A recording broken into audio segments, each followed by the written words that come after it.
Back, we're live. We're ThinkTech here on a Friday.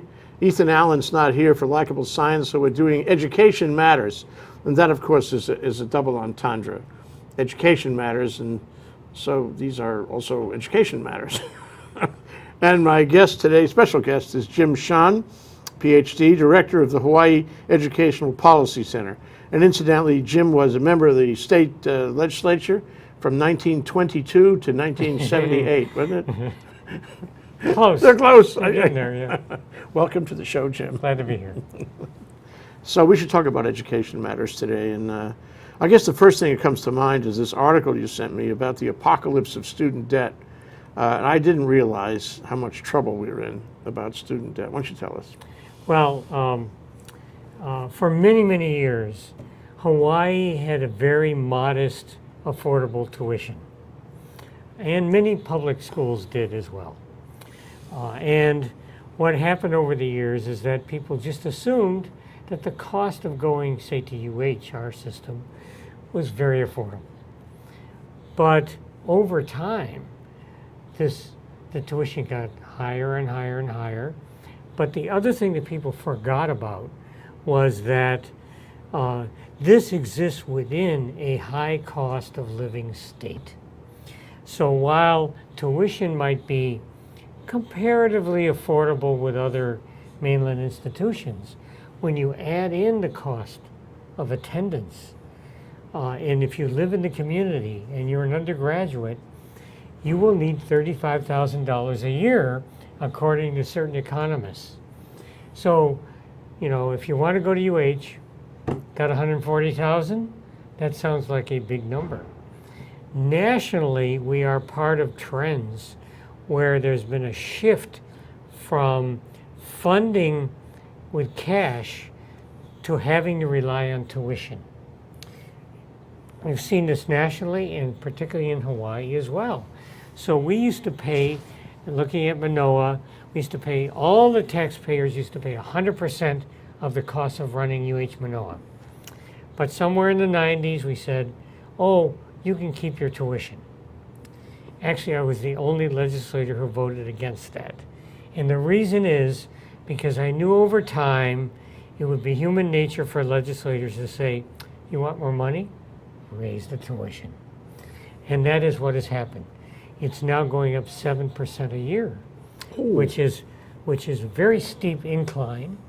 Cost of living has not gone down.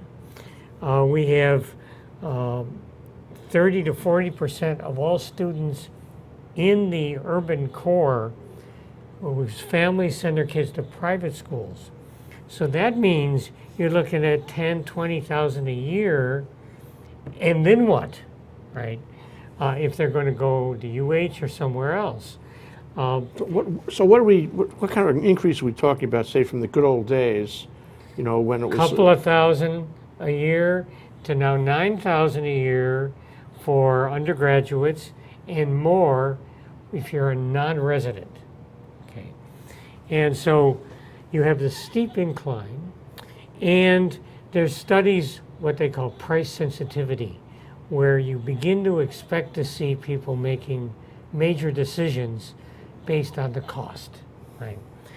We know when the recession hit, across the nation and in Hawaii, there's been a real cut in public allocations, legislative dollars, to public institutions like UH.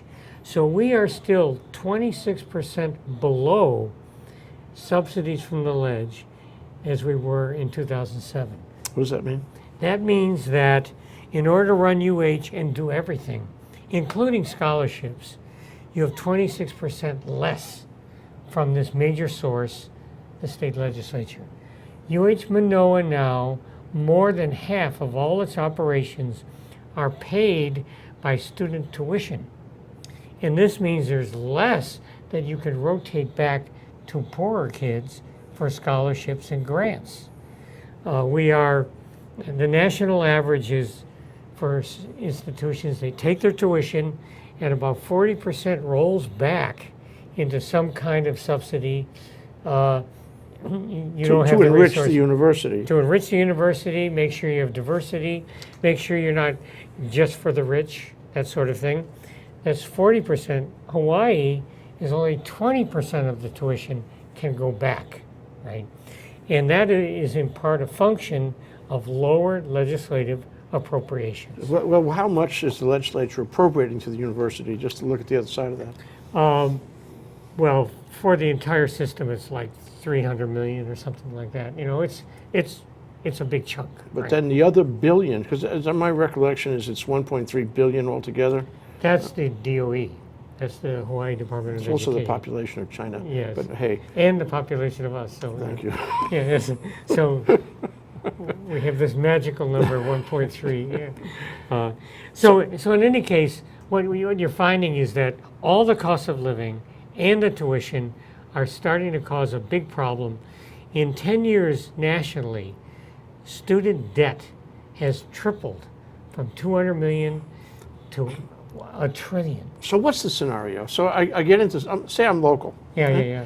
I get into UH. Yes. It's my best choice. I mean, economically, because it costs a lot more to go to the mainland. Not necessarily. Maybe not anymore. Not anymore, right? Because housing on the mainland is so much cheaper. So much cheaper. 65% cheaper in many of our peer group institutions that we compared it with. So in fact, it may not be cheaper. This is so interesting. This whole discussion. I mean, And it's in like, fact, even the dorms, right? Yeah. The average cost of the dorm Yeah. is calculated to be the average cost of living in the community. So it's not actually a savings.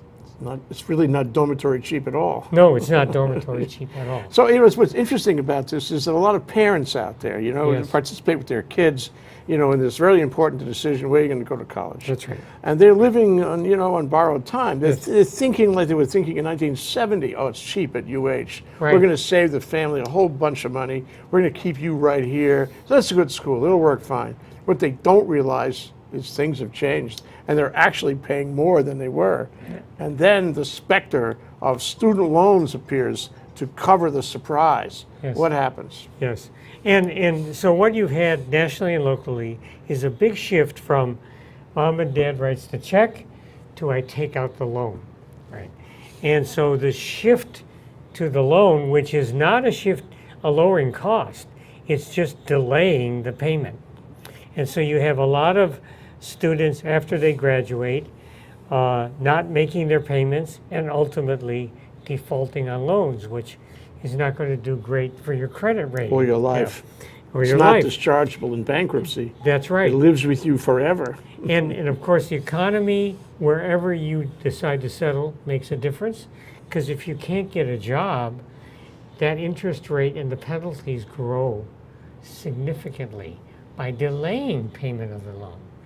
We are frozen nationally because certain congressional leaders will pass nothing, and they will not allow a bill that would allow for refinancing of the federal loans.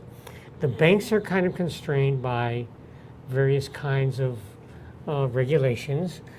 So one of the things we've been asking people to consider a little bit is, well, what if the banks, not the banks, a nonprofit or maybe UH Foundation created a very low interest revolving loan fund, raised money for that? You're not bound by the banking restrictions. So you take the kids out of the more expensive loans. That's exactly right, yeah. That's one idea. But let me interrupt you. So yes. you said we, and I guess you meant the Hawaii Educational Policy Center. It's time for you to describe what that is. Well, I was referring to the royal we of citizens of Hawaii. Okay, all of us. But the Policy Center was started maybe a dozen years ago, partly by leaders in the College of Education who realized that their agenda of educating new teachers and whatnot was much narrower than the broader idea of what is good policy, what is good research, what do we know, what don't we know? Are we operating on myths? A lot of times, yes. Do legislators know as much as they think they do? Do administrators know as much as they do? We all have that little tape in our mind of when I went to college, replaying that, right? So we were created, the Educational Policy Center was created to provide good information, research, analysis based on the facts, what we know. We don't go out and advocate for this or that position. Unless, what the most we might do is, well, you know, the research is overwhelming in this, so this bill is good or bad based on that research. But we don't begin as an advocacy for a policy. We begin with an advocacy for, please know what you're doing before you try it. Do you help them? Sometimes we do. It has to do with the willingness to hear, to listen to someone outside of your little clique. Sometimes it feels like throwing pebbles at the window to get attention. Pebbles at the window. We should start a radio show by that name, Pebbles at the Window. Yes. Anyway, yes. When they were debating the usefulness of decentralizing the DOE under the legal administration, some of the proposals were making all kinds of erroneous conclusions from national studies on district decentralization. And so we came in and we looked at the studies, we called the authors, and where people were misunderstanding, let us say, what was going on, we pointed it out to legislators, to the State Board of Ed, that sort of thing. When they're debating preschool for all in Hawaii, is this a good idea? Does it make a difference?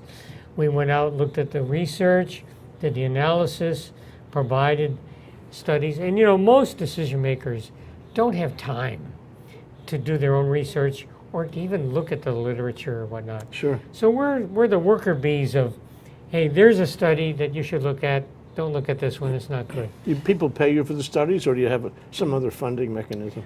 We have over time, usually the College of Ed has found a little money for this, a little money for that. There have been some contracts with the State Department of Education where we did a study on pre-K or junior kindergarten, but not a lot. And it's kind of disappointing and discouraging that decision makers do not automatically acknowledge that having someone without an agenda provide the information is very useful. Oh, it's important for sure. It's really Don't crucial. Get tied up, and you need another view, an external view. And the other thing I wanted to ask you about was, well, how did you get involved in this? I mean, you were a legislator for a long time, not as long as I said, but you were, you know, is this something, were you on the education committee? How did you get involved? I was, well, my original bachelor's degree is in music education. Right? That makes sense. I then went into Peace Corps and taught 70 middle school kids in a classroom in Korea, English. And then I came back here and I did curriculum development. So I keep coming back to education one way or another. Got elected to the Ledge. I was on the higher ed and lower ed committees for most of that time. So I continued my interest anyway. And then I also tried to help programs get minority kids into healthcare. So I have a wide range of stuff out there. And when they were creating this, the director, who's now the dean of the College of Ed, said, why don't you come and help out with some projects? So I got involved with that. Then I left that to go to charter schools, came back to it, and am enjoying. You've seen it all. I've seen it all, but there's always more to learn. But why? What draws you to this flame, so to speak? I think when you see, probably my legislative experience, when you see half-baked ideas turning into major initiatives, Which are also half-baked. Yes, which, you know, it's implementation, it's how, do you know what you're doing? Are you operating on a hallucination or a vision, you know? When you see that happening and knowing that it is the lives of young people, they only go through school once, you know. Yeah. Those 4-year-olds that are going through school now, or the 4-year-olds, the 40% that are not in preschool, that age of your life, their lives, is gone. It's gone. That's the way you got to look at it. There's nothing more you can do about that early development of their intellect, of their curiosity, of their language, of their ability to build on that and not fall behind, right?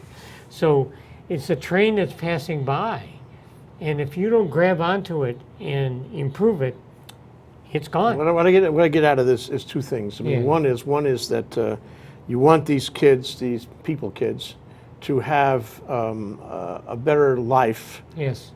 Because you can give them that these days in a better educational setting, starting early.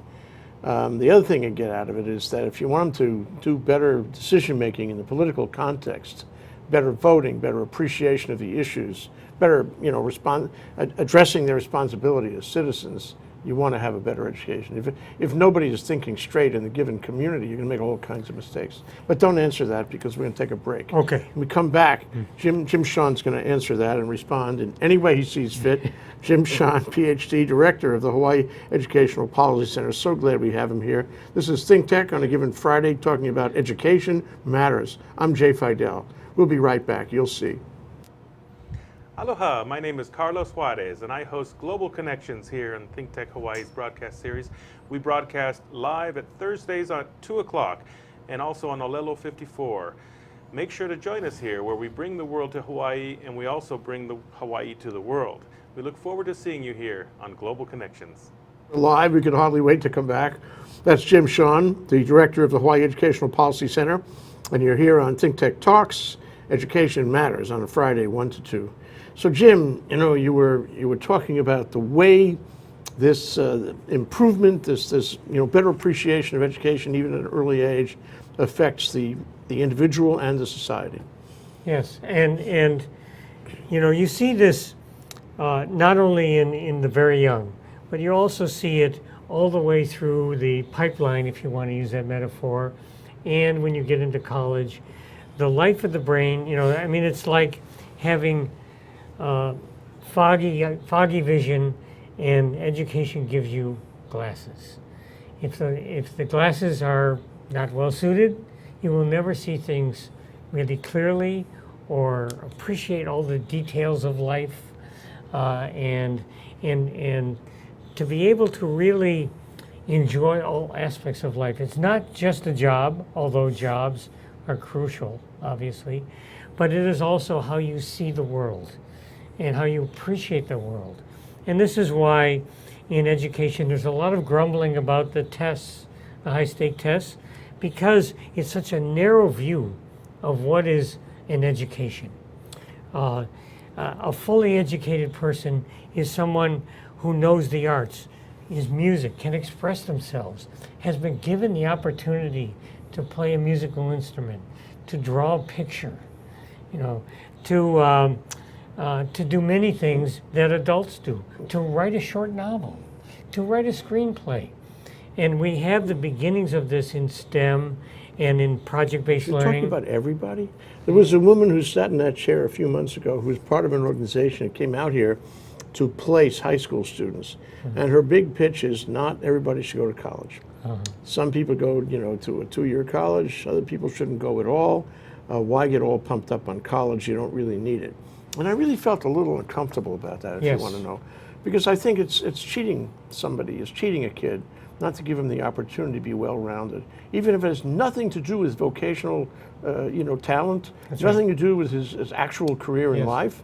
You want to give him the best life you can on the planet, and let him be a real mensch, so to speak. Well, every parent knows that the mind of a 14-year-old is not the same thing as the mind of an 18-year-old or a 25-year-old. And yet we kind of assume, oh, well, we taught you American history in the 8th grade, no need anymore, right? Well, your ability to appreciate, understand, analyze, internalize the lessons of American history or anything at a young age is very different at the end of your high school, and very different when the frontal lobe finally kicks in, around the age 25. And this is basic science, We know that students who participate in instrumental music over the years make connections in their brain that are more comprehensive, more connecting than those who don't have that opportunity. There's a great book, Music in the Brain, and it's not just talking about that. I think it's talking about the wide range of what it means to be a well-educated citizen of society, one who can find delight in many aspects of life. And so the notion of, well, you don't need to go to college because you can get an apprenticeship in doing something and get a good job, right? But does that mean that the intellectual delights of the arts, of music, of anything, of nature, are irrelevant? And that you can afford to lose them for your whole life? That's right, and should not be presented to you. The notion that a very young person knows what to choose before they've ever experienced it, come on. None of us do. None of us do.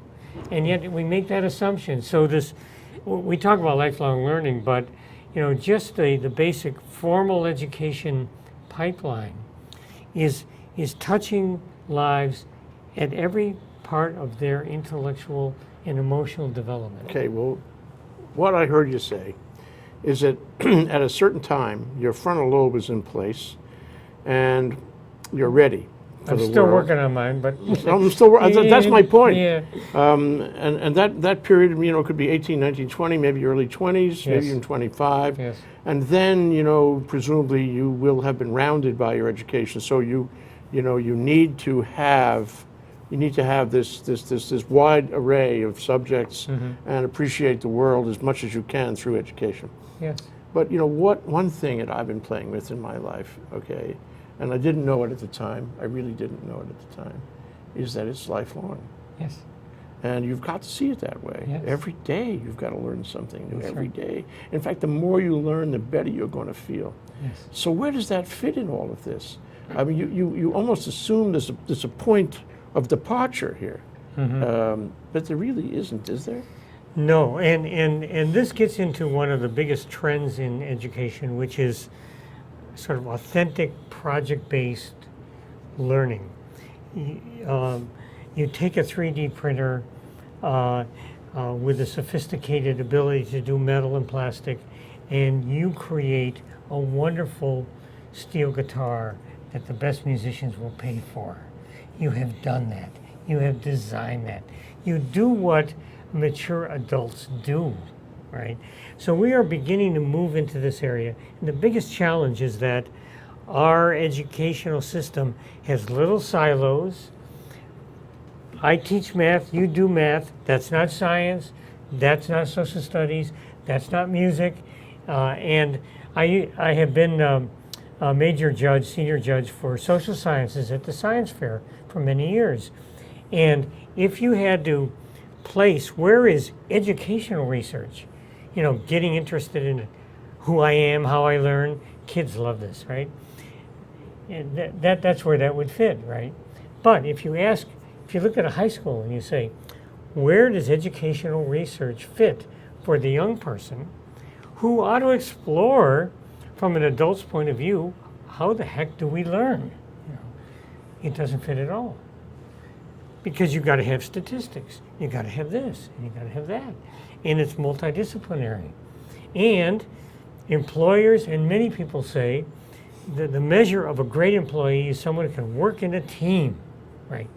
Well, if we evaluated you as a team, you'd be cheating on the test, right? Think about that. Everything is individual, bubble test, right? I mentioned that I went to music school, all right? I did not take a bubble test to get into music school. I had to audition, play the piano, violin, whatever, If you want to go to art school, you don't take a test, you bring in your portfolio. You want to join the football team, you try out for the football team. We know how to do this, right? But we don't do it for most education. And we don't engage students as colleagues in learning. We engage them as, well, I'm the doctor and you're the patient, basically, And there are many things that students can do. Students can do political polls 80% as good as anybody else. Is this changing? It is slowly changing. STEM is trying to change it. But what is in the way is the structure of the school, the structure of the school day. So what you find is that, okay, you just do your thing, and we'll come in at 3:30 or 4 and do the authentic work around the edges, because trying to penetrate the entire curriculum is very hard. Now, some of the private schools, charter schools, others have the flexibility where in some cases Friday is project day and you work in teams on whatever project you're doing, right? But this is very difficult in a very top-down oriented system. And so this issue of, well, we got to have everybody doing the same thing, and the bell schedule, it's 3:30, get out of here. What do we imagine teenagers are doing after 3:30? You know, is it all good? Not necessarily, right?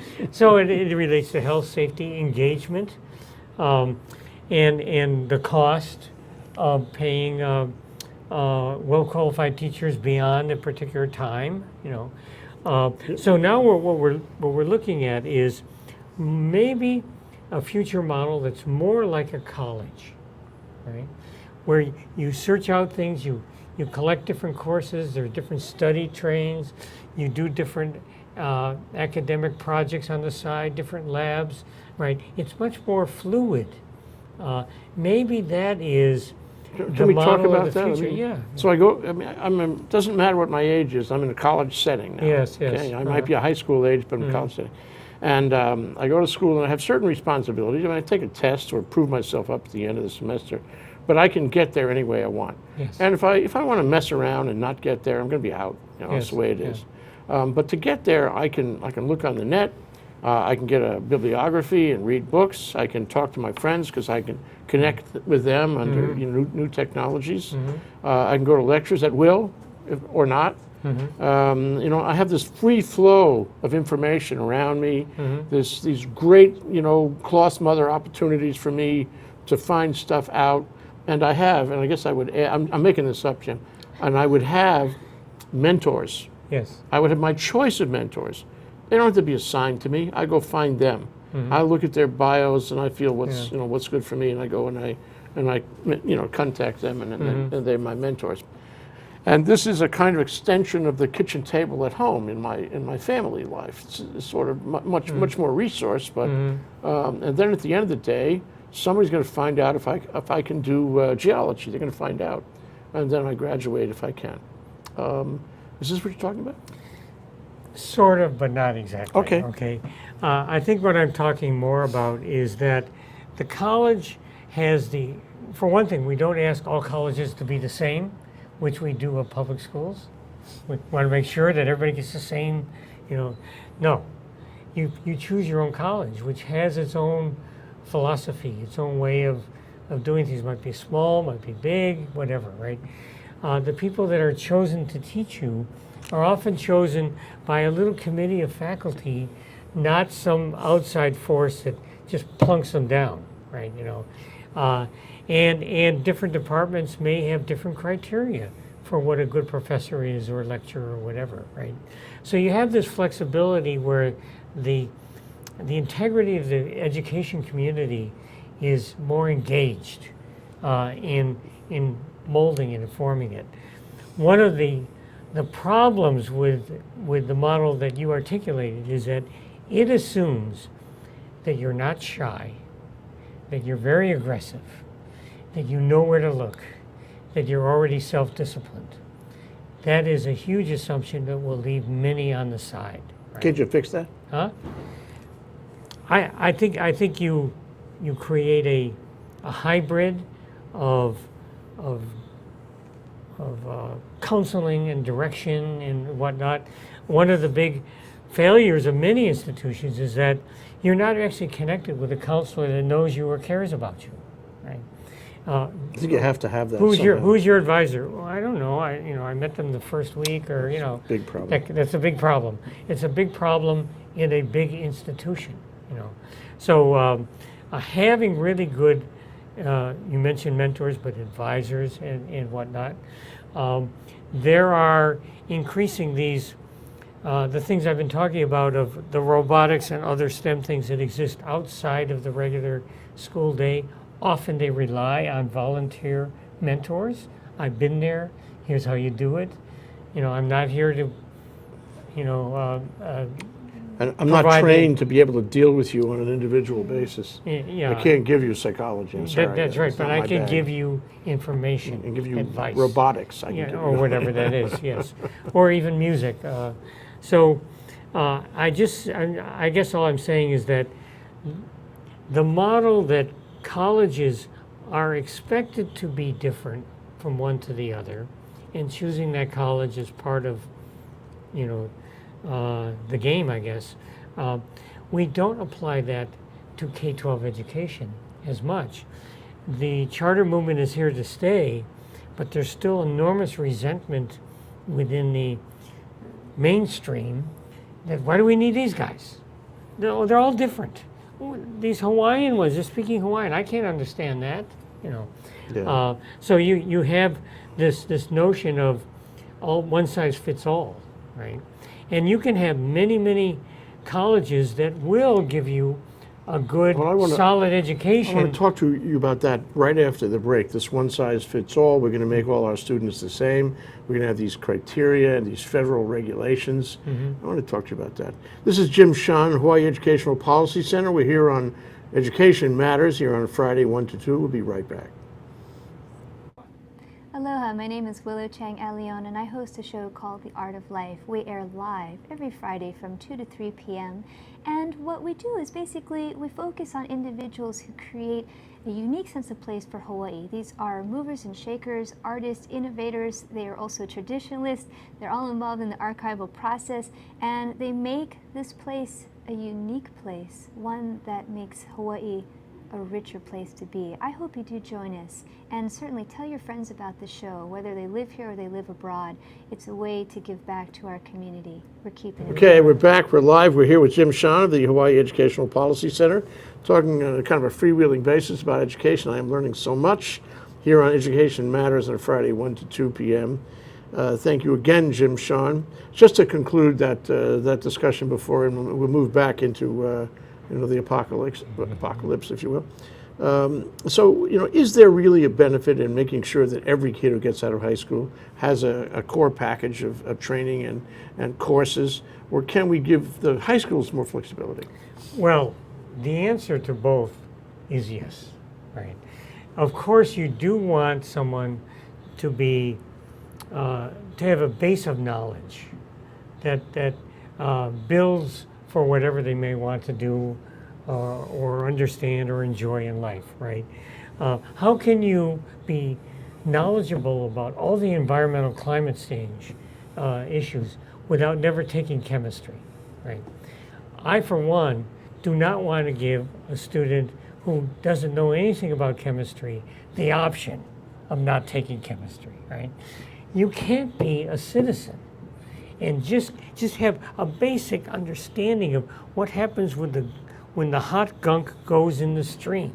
You know, this is biochemistry. What That's happens true. when you heat And he's things not up. old enough to make his own decision about That's that. right. So there are, the notion that you have a set of knowledge and courses is not a bad notion, right? But how you play that out in purely academic sense, in sequence, in quality materials, in project-based learning, that's where I think you really want to give. Now, something has to be said about the notion of one size fits all. That is really a goal that most of us have, which is equity, equality. We all know historically that there are school systems that didn't believe in giving particular students a good education or a full education. Now, that is hideous, actually. Yes. And so the impulse to want to make sure that every school is the same and whatnot is not a bad impulse because it relates to equity, equality of opportunity, right? This comes right out of civil rights. So we don't want to sort of just throw that away. because some administrators get a little over the top and want to impose the same thing on everybody, right? That said, however, the flexibility of teachers, I mentioned the charter schools, they have more autonomy and governance and over their curriculum, but they still have the same standards and the same tests that they still have to get So to. you can do both. You can do both. There it is. You can do both. But I think what happens is that the desire that everybody is in lockstep together is a misunderstanding of standards, of equity, Okay. of equality. So let's go back now to the apocalypse. Okay. Because we need to cover the rest of that. Okay. Here's a question You were talking about an alternative fund that where the student could borrow money at a cheaper rate than student right. loans. That's right. Take out his student loan and not have the same kind of burden for the rest of his life. That's right. That's right. And Where are we on that? we're nowhere on that. But part of the idea is that institutions like UH Foundation or others might want to explore this with the business community. There's no money in a pot right now for that, right? But if this community decided that affordability was enough of an issue for our public university, perhaps there could be annual fundraising where you build up the principal and you would be able to. The other thing that's important to know with many of the scholarships that are donations to UH Foundation and others is that you're just giving out the money. It doesn't come back, right? Whereas a revolving loan, a chunk of it comes back. So it does replenish itself. That's one idea, right? That's part of a bigger idea that we have been trying to get stakeholders and decision makers on board with. And that is, we need a significant summit among major decision makers on higher ed. Right now, the legislature kind of talks to itself. A few legislators, weigh in and get to know the university, but not that many, not as an organism, right? The university prefers to stay off on its side, get slapped enough for taking risks and stumbling and whatever, Then right? it gets chicken and doesn't do anything. That's right, yeah. So they talk to themselves. And the business community says, it would be good if that university was run a little bit better, right? But all three, right? The UH is reluctant to just engage with the ledge for recent historical reasons. But I think the business community is the key here because they're the ones without a lot of direct skin in the game, right? The business community's stake is our society, our economy. And Workforce. workforce. It's not who gets credit. It's not does the UH look good or the ledge look good or whatever, right? And they may, the business community might be the honest broker for a serious discussion of some basic issues. And here's some of those basic issues. Yeah. We talk about the balance between private good and public good in college. Private good is the student, I pay my tuition, I get my thing. The public good is educating a society, a workforce, being international. I mean, Manoa is more than a set of classes, right? It is cutting edge research. It is leadership in Hawaii, the United States, in Asia, the Pacific, the world. It's part of Hawaii's aspirations to be, that's the public part, right? So what is the balance in funding a UH Manoa, for example? Should half of all that be on the backs of the students and their families? Should we have that discussion? What is the appropriate, consensus balance of, is it that, well, we think students and their families, maybe they should pay 25%, but the ledge should pay the rest, meaning all the other taxpayers. the public good part, right? Well, where is the balance? We've not had that discussion. It just kind of drifts from year to year. What does the budget look like? What can we get away with? Or why don't you just go out and raise that tuition, or get some more foreign students, that sort of thing.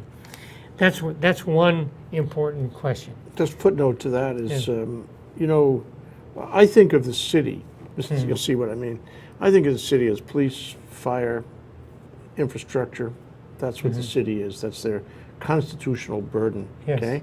When you go to the state, I see that it's very simplistic, but I see the state as social benefits, social welfare, for people who've fallen off somehow, and education. Those two, it's a people thing. That's it. That's all I see. It's very limited. But if you ask me, and I'd like to ask you, if you ask me, where does education, fall on the list of priorities, in state spending, I'd put it way up the top. It's investing in our human capital. That's right. And if we don't do that, we are going to be a failed enterprise. That's right. That's what I think. That's right. And the way you've described state and city government, I would tweak its description as, what does city do that if they didn't do, nobody else would do? And the same thing with the state, right? In a small state, however, I would say that the state government or all public employees are an economic glue that sustains us in our economy over time, right? We don't go up and down as much in a totally private sector marketplace. We have this glue, and I think it is underappreciated how important that is for the healthy economy. If I work for private business, right, and I go to the store, go to Long's or Macy's or whatever, and they say, "Oh, thank you for your business." But if I work for the Department of Ed, is somebody going to say, "Oh, I don't want your money"? Are you kidding me? The minute I spend that money, it's in the same category as everybody else's money, right? It's all one big swiggle. And Dr. John Craven, who ran our ocean programs for many years in Hawaii, one of his rules was, it's a simple premise that sometimes we forget. Money is paid only to people. Think about that. Money is paid only to people. We think it goes to sectors and all that. Money is paid only to people. It's really worth keeping. Yeah, yes. Well, let me stop you and say that we have only 2 or 3 minutes left. Okay. And we would be remiss if we did not talk about the amendment that is pending, which will be voted on in the coming election. And I think it's appropriate that you spend a couple of minutes on that. The amendment over early education. Right. Yeah.